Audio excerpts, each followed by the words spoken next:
Buenas noches, esto es Zona Franca, yo soy Daniel Pacheco.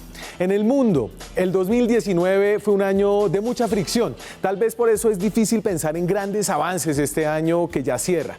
Lo que no implica que no haya habido mucho movimiento con fricción que generó un 2019 muy caliente. Caliente en términos económicos, un año de incertidumbre global causada principalmente por la guerra comercial entre Estados Unidos y China, respaldada por el limbo del Brexit. Un año de un dólar alto mientras avanza como una locomotora la economía estadounidense, y un año regular para el resto del mundo, sobre todo para China y para las economías emergentes que tuvieron precios mediocres de las materias primas. Un año caliente en términos climáticos. Julio fue el mes más caliente jamás registrado desde que se hacen mediciones, y el 2019 será, dicen los científicos, el segundo año más caliente en la historia, luego del 2017. Los incendios de la Amazonía capturaron la atención global y Greta Thunberg se convirtió en una figura mundial. A pesar de todo esto, la reunión global para atender la crisis climática celebrada en Madrid no logró un acuerdo significativo, mientras seguimos avanzando hacia una extinción masiva de especies, entre muchos otros problemas. Y fue un 2019 caliente en la calle, por distintas razones en diversos lugares, especialmente en América Latina, Europa, Asia y el Medio Oriente. La gente salió a la calle. Aquí hay de todo: protestas contra la democracia y protestas por más democracia, protestas en contra del autoritarismo y en contra del capitalismo, protestas con un rumbo incierto aún, como el que deja este 2019, el año de la fricción. Aquí arranca Zona Franca.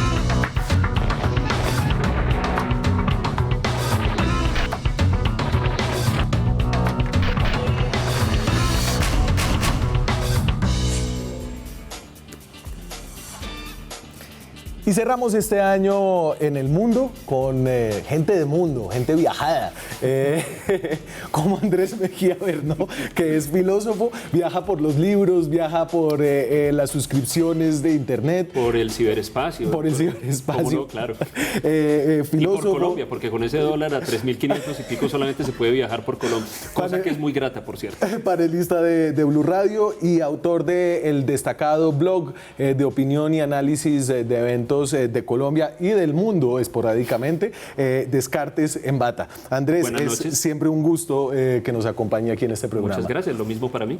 Viviana Bello, por primera vez en Zona Franca. Viviana es columnista de Confidencial, es periodista, trabaja ahorita en la Radio Nacional y viene de Berlín, de ver el mundo desde otra perspectiva. Sí, Berlín. ¿Cómo le fue en Berlín? No, yo pasé feliz. Berlín es diversidad y cultura. ¿Cómo se ve el mundo desde Berlín? Totalmente diferente. Se ve distinto, nos faltaba ¿no? bastante.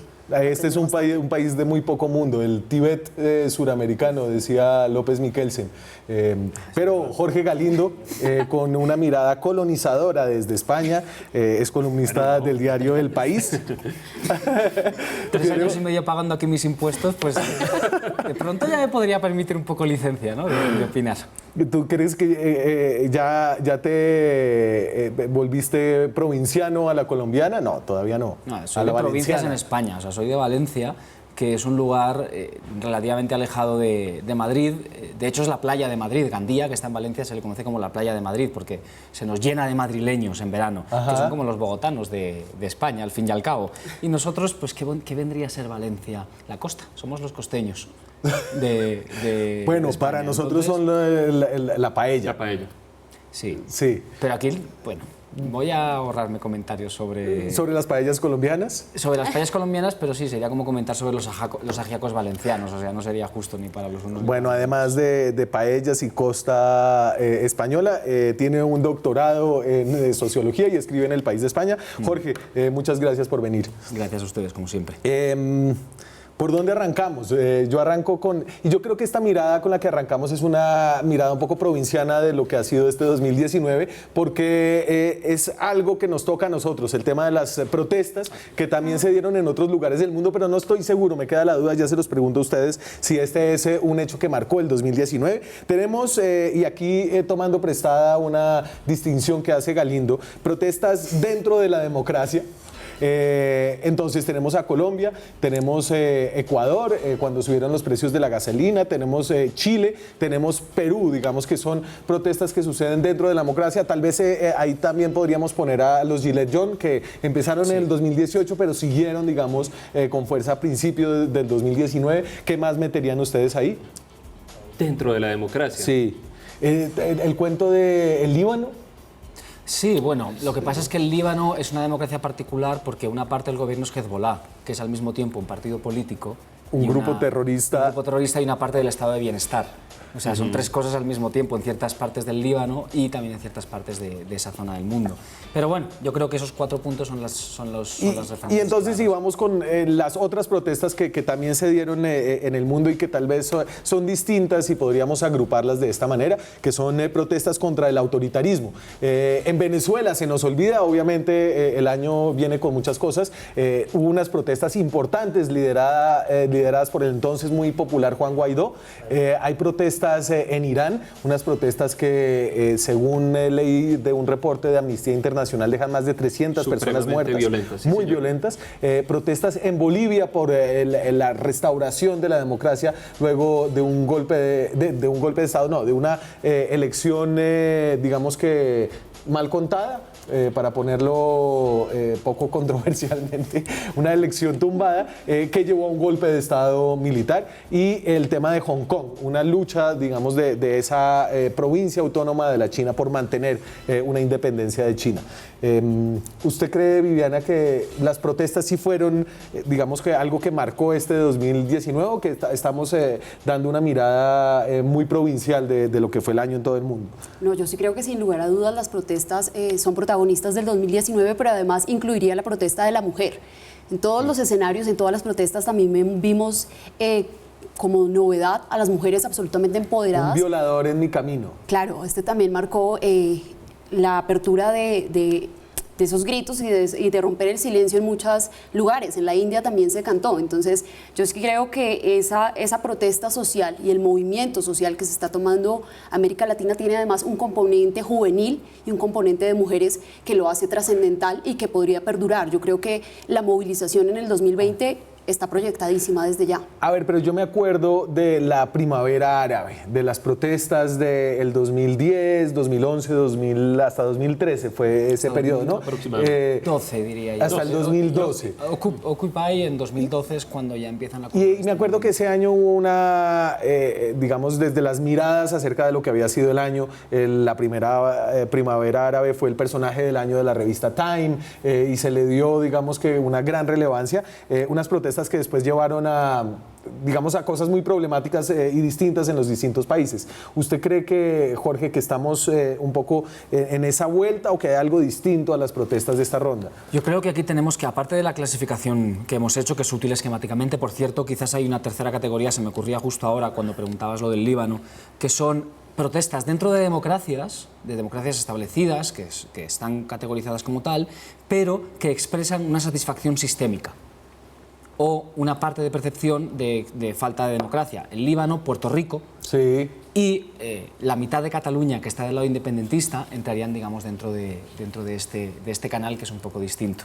¿Y por qué introduzco esta distinción? Porque yo creo que si estamos hablando y pensando en los motivos de la protesta, entonces la ola de la primavera árabe tenía motivos mucho más cercanos entre sí que lo que estamos viendo ahora, que es mucho más disperso geográficamente y en motivos. Ahora bien, lo que sí que hay en común con la ola de 2010-2012 y con la de ahora es el contagio por la mera réplica de si puede ser con motivos totalmente distintos en un sitio A, aquí en un sitio B, Sí. sea donde sea aquí, puede ser aquí en Colombia, en Bogotá, puede ser en cualquier otro lugar, también puede ser. Si allá se puede, acá también se puede. En efecto de las redes sociales, la conexión de los medios y demás, simplemente es con mis motivos propios, si yo veo que en otro sitio también se puede, porque aquí no. Entonces yo creo que ahí sí hay una dimensión de contagio. Que esa dimensión de contagio es problemática para que las protestas duren en el largo plazo, porque eso lo que hace es facilitar una movilización muy rápida al principio, pero el establecimiento y el mantenimiento de una movilización requiere de motivos enraizados y sobre todo de organizaciones estables, Sí. que sean capaces de llevarlas adelante. Y eso sí va a variar, en este caso, muchísimo más para mí que en 2011, en 2010, 2011, 2012, va a variar muchísimo de país a país, y ya digamos que lo estamos viendo. La situación en Chile, la situación en Colombia ya está divergiendo con la situación de Ecuador.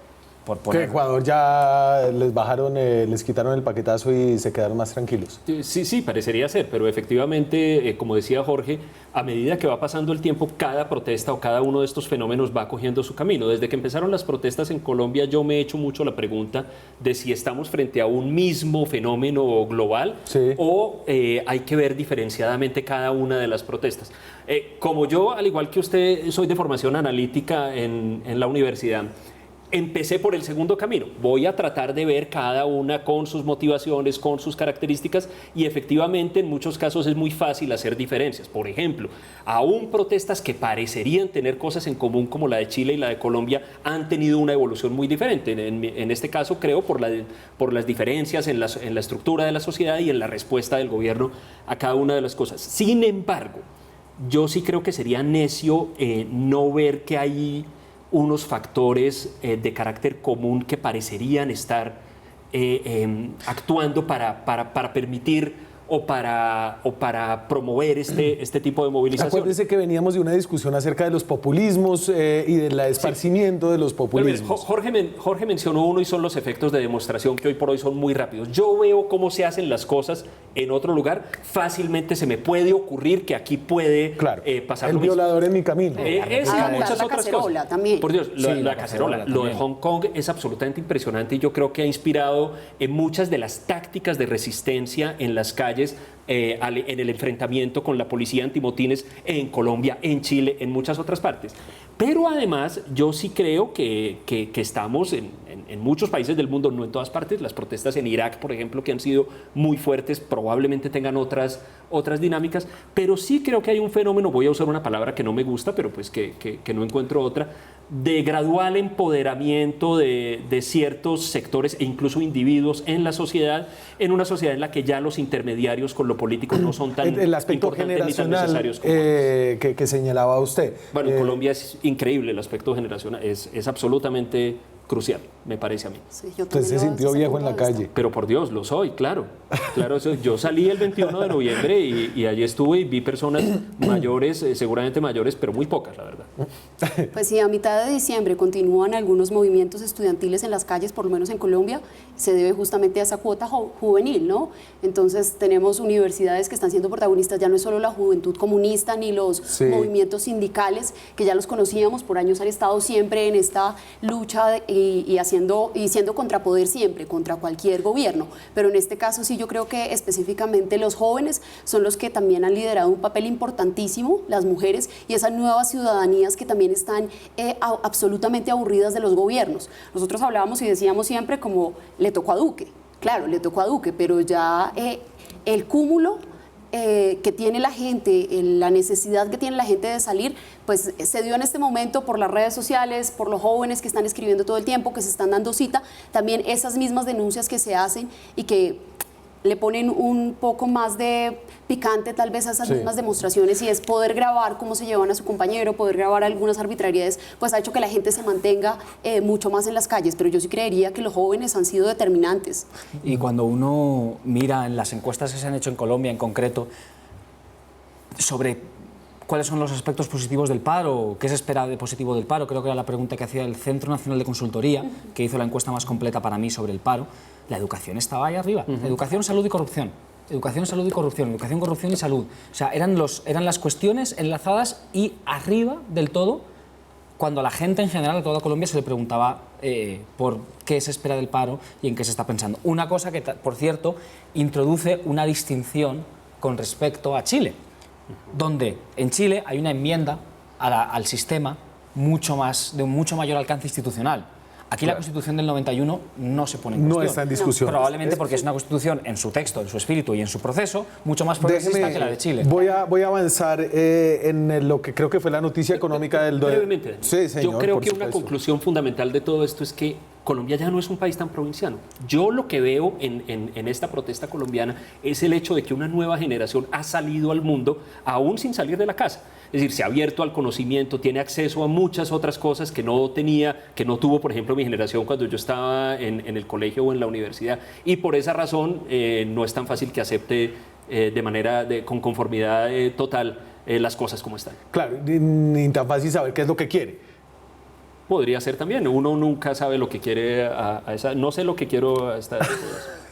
Iba a saberlo a eso. La noticia económica que marcó este año, la guerra comercial entre China y Estados Unidos. A esto le votamos creo que un par de programas acá. Una guerra comercial que termina bien.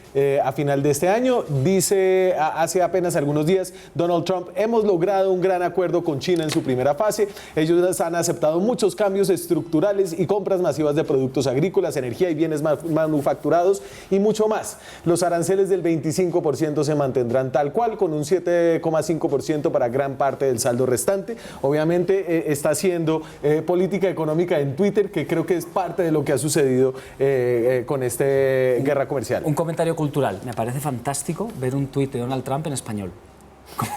Como statement es muy poderoso. ¿Te gustó nuestra traducción? No, pues no es un comentario sobre la calidad de la traducción, que es una cuestión que no me compete, simplemente que es bonito de ver. O sea, es bonito de ver también porque en realidad es relevante con respecto a por qué Trump se mete en esta guerra comercial. O sea, Trump se mete en esta guerra comercial como una acción de nacionalismo.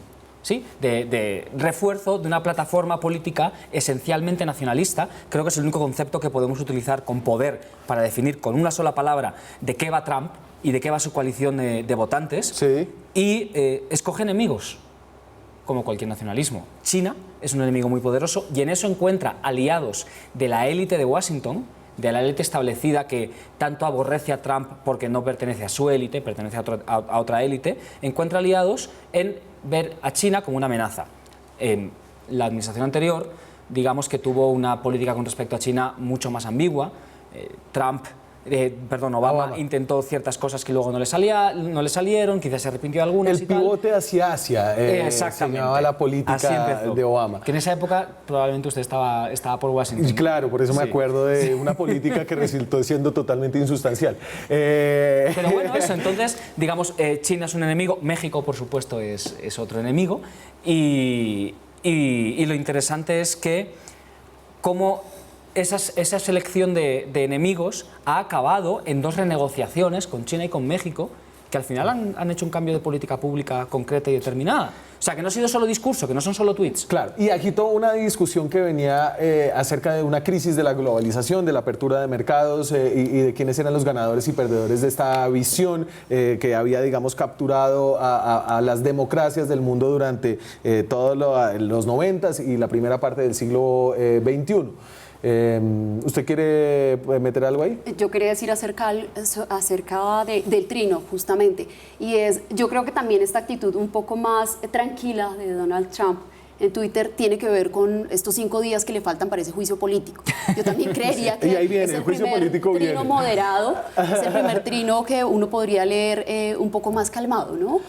Sí, no sé qué tan felices están los chinos de que Trump diga que están haciendo cambios estructurales, pero pues a este punto creo que a los chinos les vale poco lo que dice Trump. Sí, sobre todo porque salen un poco golpeados de esa guerra comercial. A ver, entonces Andrés, este año en términos económicos fue un año bueno para Estados Unidos y para la economía estadounidense, Sí, pero muy malo para el resto del mundo, de alguna forma. Habría que verlo por regiones, pero en general el panorama que muestra la economía a nivel mundial es primero, Estados Unidos fuerte y sobre todo con unas cifras de desempleo muy bajas. ¿Y por qué menciono el desempleo? Porque es absolutamente determinante en las decisiones políticas en Estados Unidos. Estamos con un desempleo del 3.5% que no se veía desde 1969 y naturalmente, y aún sin tener necesidad de decirlo, ese va a ser el primer argumento y el principal argumento de la Donald Trump reelección. En su reelección. Las economías europeas y en general el panorama de las economías avanzadas es de crecimiento lento, manteniendo por supuesto unos buenos estándares de vida, pero crecimiento lento, y las estrellas relucientes del crecimiento de la década pasada, que éramos nosotros, que éramos los BRICS, los CIBETS, los mercados emergentes que iban a salir adelante gracias al boom de los commodities, pues se acabó el boom de los commodities y quedamos como el emperador cuando se queda desnudo, viéndonos al espejo con la realidad de que más allá de esos productos básicos como el carbón, el petróleo, cuya demanda además en el largo plazo es bastante dudosa Sí. por la conciencia mundial sobre el cambio climático, no tenemos mucho más que hacer en la economía. Bueno, 2019 Aramco salió a Sí, a salió a bolsa, la bolsa, y pero- es la empresa más valiosa ¿Del mundo? de todo el mundo, la petrolera saudí. Pero una perspectiva interesante solo sobre Aramco, sobre por qué y bajo qué condiciones sale a bolsa. Quizás sale a bolsa como modo de chantaje a la sociedad. Es decir, yo salgo a bolsa, yo recibo financiación porque yo sé que voy a conseguir que me paguen mucho dinero por no sacar petróleo. Eso lo leí en el Financial Times, ¿eh? O sea, no estoy hablando de no es una conspiranoia, es una estrategia de mercado como otra cualquiera. Pero volviendo a la cuestión del mundo de las commodities, porque claro, hay una manera de entender, de enlazar este tema con la cuestión anterior. En Latinoamérica, según el Latinobarómetro, cada vez que baja el precio de las commodities, cojamos el precio del barril de commodities petróleo, son los bienes, básicos, materias sí, primas, del digamos. barril del cobre, por ejemplo, en Chile es muy importante, Sí. el petróleo es importante, La soya en muy importante Argentina. Venezuela, la soya en Sí. Argentina. Cada vez que vemos que baja el precio de este tipo de productos, ese año, si el precio medio es más bajo, el porcentaje de personas que consideran que la distribución de ingresos es injusta en Latinoamérica asciende. Porque la redistribución en Latinoamérica Se da. depende del crecimiento. Es decir, si la tarta es más grande, si hay más plata para todos, entonces parece que la distribución es mayor. Y eso también tiene que ver con las protestas. Lo que no puede ser es que Latinoamérica se quede encerrada en lo que se llama la trampa del ingreso medio, en la cual, a base de materias primas, se crece y todo el mundo siente que la cosa va bien, todos los estratos sienten que la cosa va bien, pero cuando la cosa va mal, no hay red de seguridad. En eso el 2019 se parece mucho al 2018, 2017, 2016 y sigo para atrás porque no cambió mucho esa diferencia entre los países más desarrollados y los menos desarrollados. Me voy a la pausa, seguimos con lo que marcó este 2019 después de comerciales. Seguimos en Zona Franca, hablamos sobre los grandes momentos, los hitos de este 2019, hablamos de la guerra comercial entre Estados Unidos y China. Yo les meto aquí para cerrar este tema económico, el tema del Brexit, que está retratado con esta tierna imagen de Boris Johnson.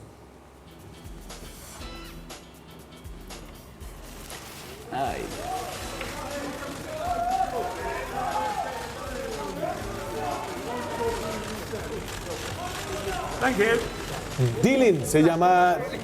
Pero es un político formidable. Es decir, a mí me dejó boquiabierto.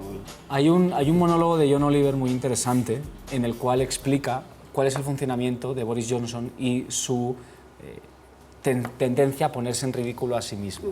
Y para qué y por qué lo hace.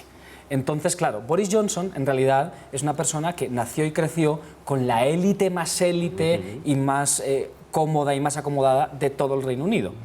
Y pues nació, es periodista, de hecho, él se forjó políticamente como periodista y digamos que él es un debatidor y es un polemista. Y lo que hace es, se pone a sí mismo como imagen ridícula. Hay una imagen que se volvió famosísima, no sé si se acuerdan, cuando se puso una tirolina en los Juegos Pero cómo Olímpicos no, de claro. Londres, que se quedó atascado, que ni subía ni bajaba, estaba ya atascado la Con tirolina. unas banderas. Él se despeina adrede a veces para salir ante las cámaras, que es como, bueno, y ahí es cuando yo me gano el favor del público y muevo totalmente el marco de algo que es profundamente grave, como en este caso el Brexit. Entonces, esa capacidad que tiene Boris Johnson, también se ve con el perro, es mágica. Y todos, los comentaristas, los políticos, los opinólogos, todos picamos. A ver, y sobre todo que esto sucede en el Reino Unido, que es un país que se había apreciado de ser una democracia muy estable, de tener una cantidad de gente bien leída, que tomaba caía en estas decisiones cosas, desapasionadamente, y parece que son los ingleses ahora víctimas de las calenturas tropicales. Yo sí creo que el 2019 cierra justamente con un Reino Unido desconectado de la Unión Europea y yo creo que va para largo. Sí. Yo creo que Pero ni bueno, siquiera 2020, 2021 Oye, va a ser la yo estaba solución. leyendo las predicciones del 2019 y las del 2019 este será el año del Brexit. Hoy a finales del 2019 estamos diciendo el 2020. La promesa es 2022. get Brexit done en el 2020, que es a lo que se compromete Boris Johnson. No sé si lo vaya a lograr porque seguramente los europeos pues tampoco se la van a poner tan fácil, Sí. aunque dicen que en Bruselas, es decir, donde está, por así decirlo, el gobierno de Europa, están un poco tranquilos de ver que por fin hay algo de claridad Sí. en el Reino Unido y que pues no es lo ideal, pero sabe que yo creo que para la Unión Europea continental para la Europa continental, de algún modo esto puede llegar a ser una buena noticia. Es decir, el Reino Unido siempre fue un miembro un poco reticente de la Unión, un poco insular, quiero estar pero no quiero estar mucho, no quiero estar en el euro, yo soy más liberal y más libre comercio y más free market que ustedes, y esto de alguna manera pudo haberle dificultado a la Unión Europea encontrar su propio camino de desarrollo económico, Sí. de decisiones políticas. Ahora tal vez sea más libre de hacerlo después de que ha pasado esto, que además a mí me dejó boquiabierto el resultado electoral. Es que en la isla de Gran Bretaña había una zona que se llamaba la Muralla Roja del Partido Laborista, imbatible el Partido Laborista en el centro y norte de Inglaterra, pues completamente aplastado en esa misma Muralla Roja por los conservadores. Y eso del Brexit habla un poco de lo que ha sido este 2019, un año en el que no pasó mucho, un año luchado, ¿no? Un año en el que se avanzó poco, que era lo que yo decía al principio, un año de mucha fricción. No sé si se las vendí o no. Sí, yo creo que sí, pero yo sí creo que realmente estoy de acuerdo con Viviana. Yo creo que este año, casi lo puedo decir como europeo prácticamente, porque si me siento algo europeo, casi más que español, sí que se siente que la desconexión es más definitiva, sobre todo después de la elección y el resultado que comentaba Andrés. O sea, yo creo que ahí hay un punto más claro, más de no retroceso. Durante 2019 nos pasábamos hablando de que si podía haber un segundo referéndum sobre el Brexit, si iban a volver a votar, si no. Pero finalmente lo que hemos tenido es una elección con una mayoría abrumadora de los conservadores. Sigo. Mundo anglosajón, no más, si no, me queda corto el mundo. Ibas a decir algo muy importante al final, Jorge. No, iba a decir que bueno, da igual. Dale, hágale. Sigo en el mundo anglosajón, lejos del mundo europeo. Europa ya no es el centro del mundo. Estados Unidos todavía sigue siendo el centro del mundo. Pues el centro del mundo es China. En el futuro será China en todo caso. De hecho, eso es lo que significa China, ¿no? Sí. Entiendo, China es el reino del centro. Bueno, el centro del mundo de hoy es que el mundo ya no tiene centro. Si fuera tan fácil, no estaríamos en muchas de estas discusiones. El problema, no sé si el problema, digamos, el reto es que Estados Unidos sigue siendo una gran potencia, pero China ya es o próximamente va a ser la primera economía del mundo. Y pues, constructora de metros importantísimos como el de la ciudad de Bogotá. Sí, nueva propietaria de El Salvador, básicamente, según una serie de tweets que puso su presidente, Bukele, de todo lo que había conseguido con préstamo no reembolsable de China, como si fuese gratis. No hablamos de Bukele o cómo llegar a la presidencia con una chaqueta de cuero. Seguimos con el mundo anglosajón. En Estados Unidos, por primera vez en este siglo, los estadounidenses van a llevar a su presidente a un juicio político, el de Donald Trump. Y entonces esto tiene que ver con una supuesta condicionamiento que puso Trump a el gobierno de Ucrania para que investigara a un opositor político, al hijo de Joe Biden, en un caso de corrupción que supuestamente lo involucra en Ucrania, a cambio de seguirle dando ayuda militar, algo que sería un delito en ese país. Aquí les pongo las voces de algunos de los protagonistas. Mr. Giuliani's requests were a quid pro quo for arranging a White House visit for President Zelensky. Mr. Giuliani was expressing the desires of the President of the United States, and we knew these investigations were important to the President. I later came to believe that the resumption of security aid would not occur until there was a public statement from Ukraine committing to the investigations. I say to the ambassador in response, I want nothing, I want no quid pro quo. Tell Zelensky, President Zelensky, to do the right thing. This is the final word from the President of the United States. I want nothing. Now, my colleagues seem to think unless the President says the magic words, I hereby bribe the Ukrainians, that there's no evidence of bribery or other high crimes or misdemeanors. Y ahí está un poco el resumen de lo que va a ser ese juicio. Si el presidente en efecto dijo que era a cambio de algo, el señor que es el testigo principal dice no lo dijo el presidente, pero se daba por entendido y no. Trump diciendo yo no dije nada, no dije nada. Pero sobre eso no va a ser el juicio, Daniel. O sea, creo que los hechos están bastante establecidos, pero el juicio no va a ser sobre los hechos. Yo en ese sentido tengo una visión un poco pesimista de la cosa y creo que simple y llanamente el juicio va a ir al Senado, va a ser aprobado en la Cámara, va a ir al Senado y en el Senado Trump va a ser absuelto y creo que lo único que está en discusión en este momento es el procedimiento, si va a ser con un juicio más largo donde Trump pueda intervenir incluso y echarse unos discursos y asumir su defensa, o si, como prefiere el líder de la mayoría republicana del Senado, Mitch McConnell, un procedimiento abreviado, express, donde la mayoría republicana del Senado lo absuelva y lo ponga en la pista para ganar la reelección el próximo año. Yo creería que sí va a ser un proceso realmente corto. En vista y en víspera pues, de las elecciones en Estados Unidos, yo creería que ya se ha hablado de las mayorías que tiene en Cámara los demócratas para que el juicio político se dé, pero sin embargo, si bien más de 600 académicos enviaron una carta diciendo, hombre, sí hay argumentos de fondo y sí está implicado, Trump debería responder, en definitiva, a los republicanos en el Senado no van a permitir que esto pase. Es un juicio político y esa es la naturaleza de los juicios políticos, no si hay una verdad judicial o no, pero Exacto. esto viene obviamente enmarcado en lo que será la competencia electoral de Estados Unidos del 2020, que es la noticia del mundo, ya podemos anticiparla, del 2020. Es lo que pasa cada 4 años. Hay 200.000, 300.000, 500.000 votantes en 6 estados de Estados Unidos que van a decidir el futuro del mundo. En Iowa, Wisconsin, ¿Y qué pasó con el Pensilvania eurocentrismo? y otros más van a decidir el futuro del mundo. No, yo eurocentrista no soy europeo. Yo tengo muy claro que mi continente es el que va en declive. Pero pues sí, entonces, Pero entonces el elabores un juicio poquito. importa en función de lo que vayan a hacer esos swing voters, que son la gente que votó por Obama, que se quedó en casa y no votó por Clinton, por Hillary Clinton, y algunos se fueron con Trump. Y ahora vamos a ver qué van a hacer. ¿Seguirán con Trump? ¿Se quedarán en casa o votarán por el candidato demócrata? El juicio político a Trump importa, para mí, en el efecto que tenga sobre esos votantes en esos estados que se pueden voltear, que fueron de Obama, que luego fueron de Trump y que pueden volver a ser demócratas o se pueden quedar republicanos.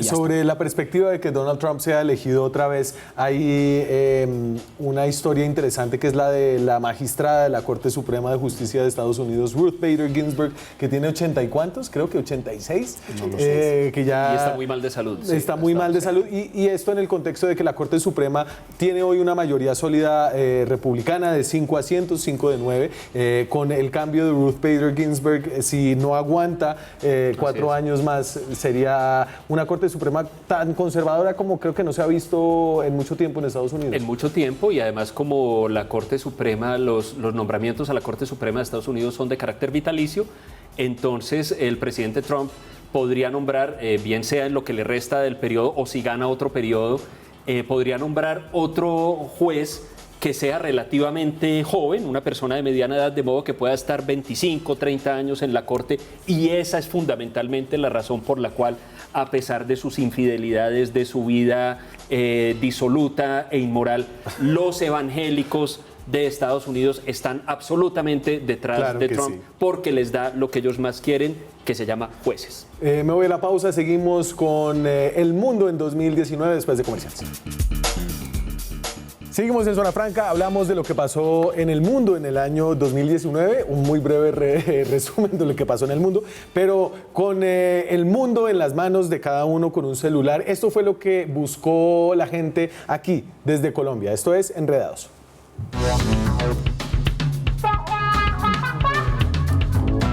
Nos enredamos con lo que según Google es lo más buscado en Colombia en el año 2019. Empecemos por las tendencias del 2019. Copa América, Registraduría Nacional, Día de los Muertos, Caída del Muro de Berlín y Legarda, el artista que desafortunadamente falleció después de recibir una bala perdida. En el ítem ¿qué significa ONTAS? ¿Qué significa TBT? ¿Qué significa VAR? ¿Qué significa 1111? ¿Y qué significa soñar con ratas? Parece que muchos colombianos sueñan con ratas. Y pasando al ¿qué es?, los colombianos buscaron ¿qué es la ley de financiamiento? ¿Qué es el POT? ¿Qué es la JEP? ¿Qué es mieloma múltiple? Estoy segura que más de uno ya está ahí buscando alguna de las expresiones que les acabo de contar. Nos vemos lueguito con más Enredados. ¿Qué significa ontas? ¿Dónde estás en mexicano? Pero porque lo acabas de, lo No, acabas de buscar. de hecho le he puesto, sí, no, Ontas. le he puesto un Ontas. WhatsApp a un amigo mexicano para que me contase, básicamente. Y la registraduría, me imagino que es para ver si uno tenía que ser jurado, para ver en qué mesa estaba O sea, inscrito. usted no es un votar. fervor democrático que se ha despertado en las nuevas generaciones que van a cambiar el futuro de nuestro país. Solamente para ver si les toca ser jurado de votación. Bueno, entonces en el mundo, y creo que esta noticia nos toca cerca, pero tiene una trascendencia global, y es lo que pasó en Venezuela. Juanse, dame primero el de migración. Hoy mirando las fotos más destacadas del 2019 del New York Times, dicen que revisan más de 5 millones de fotos para decidir cuáles son las que quedan. Estaba esta. Esta es una foto tomada aquí en Colombia, en la parte de atrás de una tractomula, parece, y esas son personas que viajan desde Venezuela por las montañas colombianas a buscar mejor suerte en otros países de América Latina, y al menos 1 millón de ellos aquí en nuestro país. 1,5 millones. 1,5 millones. 1,5 millones. Esta crisis de refugiados, esta crisis de migrantes tiene un correlato político en Venezuela.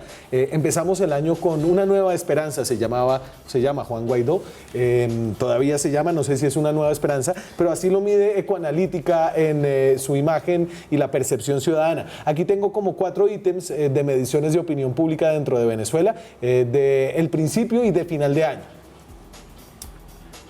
Entonces tenemos reconocimiento y apoyo a Guaidó. En febrero era un 78%, 79% el reconocimiento a Guaidó, y en diciembre, en la última medición de Meganalysis, es que se llama esta firma, Meganalysis, es de 10,3%. El reconocimiento y apoyo a Maduro, Maduro se duplicó, pero pasó del 4% al 8%. Maduro y el chavismo por fuera del poder. ¿Quién quiere que se vaya? Del 85 pasó al 86, 87%. Y no sabía quién reconocer como presidente. En febrero era del 17% y en diciembre es del 80%. Ese es un poco el correlato de lo que ha sido esta problemática en relación con nuestro vecino venezolano. Yo creo que estos datos hablan por sí solos, la verdad, por una vez. Realmente tenemos datos tan claros y es, pues sí, o sea, la gente sabe que no quiere lo que tiene, pero no sabe cuál es la alternativa a lo que hay ahora mismo. En febrero parecía que había una alternativa, una esperanza en Guaidó, que después se vio que no lo era. Esta semana, Viviana, el embajador de Colombia en Estados Unidos, Francisco Santos, con el candor que suele caracterizarlo, dijo que había habido un error de cálculo sobre qué tanto poder tenía Maduro en Venezuela y sobre la manera en que no iba a caer tan rápido. Con mucho candor lo dice y lo reconoce el ex vicepresidente. Claro, uno se da cuenta de quiénes son los políticos que están representándolo, ¿no? Esto es una lectura básica de quiénes, yo creo que todos, de hecho los analistas políticos Sí. Lo decían, estaban convencidos de que no se había calculado el poder que tiene Maduro y que sigue teniendo, pese a que la ciudadanía y a que los venezolanos siguen diciendo que no lo quieren tener el poder. Pero yo sí creo y quiero decir respecto a lo que dice Jorge, que justamente ese 10% en el que aparece Juan Guaidó tiene que ver con las actuaciones últimas de Juan Guaidó. Y yo sí creo que le pasaron la factura también al hecho de haber aparecido en la frontera, a sus posibles nexos con los rastrojos. Yo sí creo que la ciudadanía y los venezolanos también han entendido y han leído han tenido otras lecturas. Los nexos van más allá de haber atravesado la frontera con unos paramilitares colombianos. Yo creería que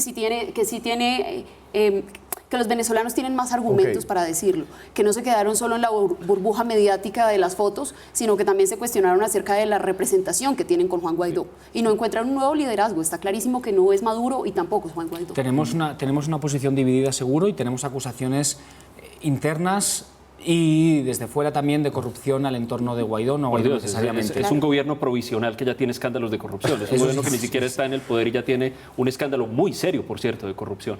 Mire, yo no es por eximirme de lo que dice Viviana en lo que tiene, por cierto, razón. Es decir, que hubo también en los analistas políticos una especie de burbuja con lo de Guaidó. El 24 de febrero escribí una cadena de trinos en la que criticaba como irresponsable, como sigo pensando que es, la decisión del gobierno de Colombia de involucrarse en esa aventura de tratar de cambiar el régimen de Venezuela, régimen al que yo rechazo absolutamente, pero creo que esta estrategia no solamente es equivocada, es arriesgadísima y podría llegar a representar un costo muy alto para Colombia. A ver, pero el tema del error de cálculo, yo les cuento a los periodistas, a algunos periodistas y a los directores de los gremios, los invitaron justo antes de que Iván Duque viajara a la frontera con Venezuela a una comida en Palacio, donde básicamente estaban hablando de cómo iba a ser la reconstrucción de Venezuela de la mano del empresariado colombiano. A mí en el mes de febrero de este año me buscó una persona muy importante en el mundo de los mercados financieros a invitarme a participar en un nuevo mecanismo para hacer inversiones en Venezuela,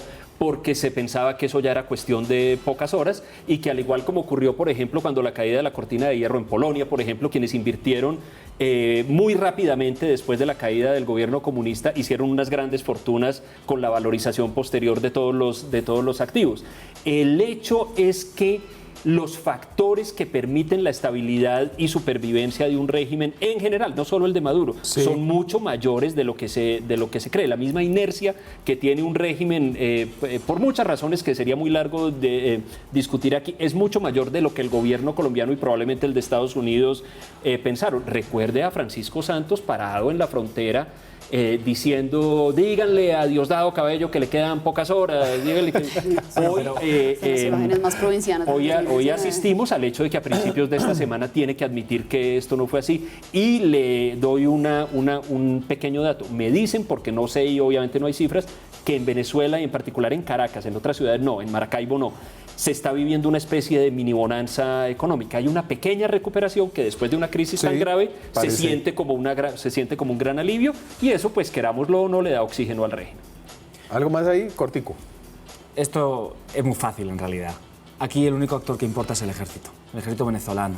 Entonces, si no se produce una división dentro del ejército venezolano, si no hay una parte mayoritaria y dominante del ejército venezolano que está a favor de una transición a la democracia, no la habrá. Cualquier esfuerzo desde fuera tiene que ir encaminado a facilitar aquellos elementos internos, sin intervenir desde fuera, que quieran apoyar esa transición. ¿Y qué pasa con el pollo Carvajal, que se voló de España? El problema con este tipo de cuestiones es que, como es algo esencialmente invisible, porque nadie puede ver qué está pasando dentro del ejército venezolano, como es invisible, es una caja negra. Entonces, es muy fácil crearse ilusiones y luego también decepcionarse. Pasa con cualquier transición en cualquier lugar del mundo. Me voy a la pausa. Hemos dicho que el 2019 fue un año caliente, políticamente, económicamente. También fue un año caliente, literalmente. El segundo año más caliente jamás registrado, con el mes más caliente en temperatura desde que se llevan los registros, y con pocos resultados en la lucha contra la crisis climática. Con eso cerramos este programa de Lo Más del 2019. Ya volvemos. Seguimos en Zona Franca, hablamos de lo que pasó este año 2019, los hechos más importantes, y sin duda esta joven adolescente, Greta Thunberg, fue una de las caras más representativas de lo que fue este año. We are in the beginning of a mass extinction, and all you can talk about is money and fairy tales of eternal economic growth. How dare you continue to look away and come here saying that you are doing enough when the politics and solutions needed are still nowhere in sight. You are failing us. But the young people are starting to understand your betrayal. The eyes of all future generations are upon you.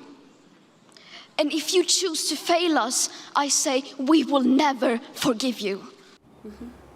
Greta no nos perdonará, y no va a perdonar a los países que se reunieron en la COP 25 en Madrid. La COP que le tocaba organizar a Chile. Que se llama COP Chile.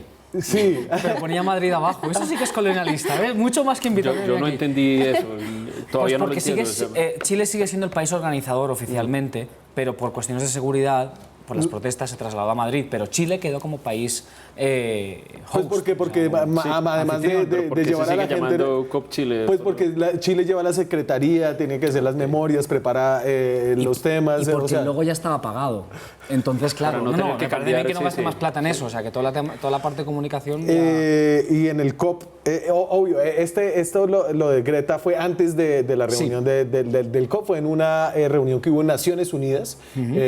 Este año los científicos llegaron a un nuevo consenso acerca de lo grave que sería no llegar a un aumento de 2 grados centígrados, sino de 1.5. Antes se pensaba con que detenerlo en 2 grados más se podían contrarrestar los mayores efectos del calentamiento global. Ahora parece que si llegamos a 1.5 ya va a haber unos problemas muy grandes en términos de olas de calor, abastecimiento de alimentos, inundaciones, etcétera, etcétera. Y sin embargo todavía no estamos encaminados a detener el crecimiento del calentamiento global ni a 2, ni a 1.5 y creo que ni a 3 en lo que va. O sea, pobre Greta. La emergencia, no, la emergencia es indudable, estamos frente a una emergencia climática. Yo aprecio lo que ha hecho Greta Thunberg porque pues llama la atención y hace que mucha gente se despierte. Creo, sin embargo, que en lo sustancial de sus propuestas el enfoque no es el correcto, es decir, no creo que el enfoque sea detener el crecimiento económico y en particular yo, frente a este problema, yo no voy a decir que soy optimista, pero soy menos pesimista que tal vez la mayoría porque creo que hay unos avances silenciosos que se están dando por la vía de la investigación científica, por la vía de la experimentación en el sector privado. ¿Usted cree que se puede hacer como estas vainas de captura masiva de carbono? Hay muchas cosas. Por ejemplo, los avances en eficiencia del uso de energía han sido extraordinarios. Yo hace poco leí un libro que me dejó muy impresionado en el que se muestra cómo las economías avanzadas del mundo en los últimos 10 años están creciendo usando menos recursos, usando menos minerales, usando menos energía, etcétera. Por supuesto, digamos, el riesgo es que esto no alcance a llegar a tiempo suficiente para detener la catástrofe. Claro, yo pienso siempre, cuando yo estaba en el colegio, a mí siempre me iba muy mal, más o menos hasta el mes de octubre, y en el mes de octubre hacía una gran iniciativa para salir adelante y lo lograba. Hasta que por eso yo siempre lo invito a los programas de remate hasta que en el grado 10º no lo logré y lo perdí. Entonces me pregunto si el mundo está encaminado a uno de mis grados anteriores o al 10º. A perder la década. Yo creo que son importantes los liderazgos y el de Greta sin lugar a dudas ha sido importante, pero yo también creo que la ciencia ya lo había dicho. Yo creo que los investigadores ya habían dicho demasiadas cosas acerca del cambio climático y el riesgo que sufrimos en general la humanidad, pero creo que también sobreexponer un personaje como Greta pues tiene ese tipo de cosas, que la sociedad se divida entre los que odian a Greta y los que quieren a Greta. ¿Qué vemos con la COP25? Que finalmente la declaración termina siendo un saludo a la bandera. Los países que son los que mayor grado de contaminación generan, como China, como Estados Unidos. Estados Unidos se retiró, empezó ya oficialmente su retiro de este tratado. Del Acuerdo de París. Del Acuerdo de París. Y como la India, pues básicamente no aparecen, no están. Entonces uno pensaría que se están hablando entre ellos y que todo terminan siendo en promesas para el año que viene, para darse cita nuevamente en septiembre para hablar sobre lo que ya sabemos, que el cambio climático es una realidad. Jorge, cortico ahí, nos vamos. Yo creo que tiene sentido pedirle cuentas a un país como Estados Unidos, como España, Europa en general, pero es un problema político muy complejo el andar pidiendo cuentas a gente que dice, bueno, vale, pero ustedes han crecido a base de petróleo hasta llegar a tener toda la plata que tienen para su ciudadanía, para sus estados de bienestar y demás, y nosotros, pues, estoy pensando en China, en Latinoamérica, ¿nosotros ahora no podemos o qué? Entonces yo creo que eso es un problema político para el cual no tenemos respuesta.